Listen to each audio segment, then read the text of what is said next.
J'ai beaucoup de compassion pour les femmes.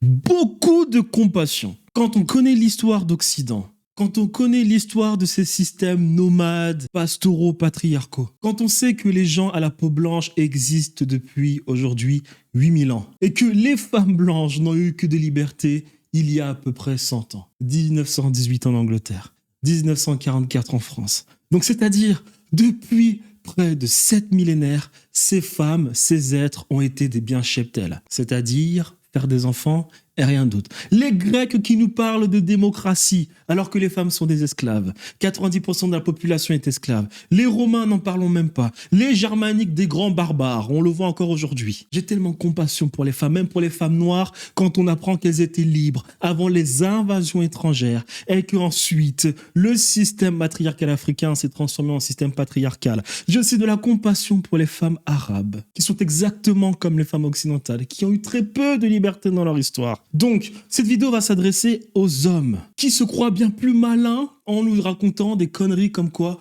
on a donné de la liberté aux femmes et la seule chose qu'elles ont réussi à faire, c'est de faire du OnlyFans. Il n'y a que des PUTE en Occident. L'Occident est décadent parce que les femmes font n'importe quoi. L'Occident est décadent parce que les femmes ont arrêté d'être des femmes. C'est des gens qui se croient malins, alors qu'ils n'ont jamais ouvert un seul livre dans leur histoire. Aucune base philosophique. Et quand je parle de philosophie, je parle d'esprit critique, du pourquoi, du comment. Aucune base. À ces hommes, on va leur donner certaines choses. On va leur donner certains devoirs pour qu'au bout d'un moment, ils arrêtent de pointer du doigt les femmes et qu'ils aillent plutôt se battre, qu'ils aillent plutôt combattre les vrais organismes qui font de la subversion à grande échelle dans toutes les sociétés occidentales. Messieurs, intéressez-vous s'il vous plaît à Alfred Kinsey, Kinsey, un scientifique du sexe. Regardez ses études, avec qui il bossait, sur qui il expérimentait, des enfants bien évidemment. Tapez sur internet, Kinsey Table 34.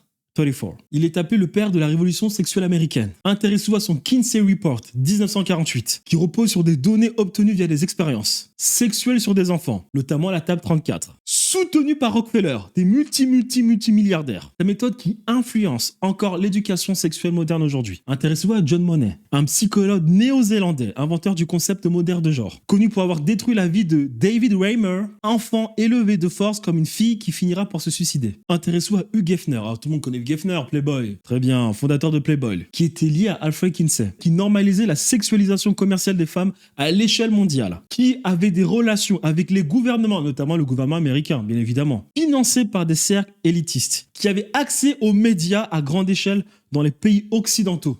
Il faut savoir que les États-Unis d'Amérique ont signé un contrat avec les pays européens après la Seconde Guerre mondiale, où les pays européens avaient pour obligation de diffuser tout ce qui relève du soft power américain. Les séries, les médias, les documentaires, le narratif américain. Intéressez-vous à Disney. Dans les années 90, accusation d'images subliminales, sexuelles, dans ses films animés, sexe dans Le Roi Lion, tour phallique dans La Petite Sirène, pose sexuelle dans Bernard et Bianca, je connais même pas ces films, pour vous dire. Intéressez-vous à OnlyFans, propriété de Phoenix International Limited, fondée par Tim Stockley. En 2021, OnlyFans reçoit un investissement massif par des sociétés comme JP Morgan et BlackRock. OnlyFans héberge du contenu impliquant des mineurs à plusieurs reprises selon des rapports du National Center of Sexual Exploitation. Intéressez-vous à la CIA et au projet MK Ultra, qui est littéralement disponible sur Internet. Vous tapez projet MK Ultra, ça a été déclassifié et on apprend comment la CIA réussit à faire du contrôle de masse sur l'ensemble des pays par des principes de télékinésie. Intéressez-vous à Netflix, qui nous a diffusé un film qui s'appelle Mignonne en 2020, un film sur l'hypersexualisation de la jeune fille à 11 ans, et qui a justifié sa diffusion comme étant une critique du public,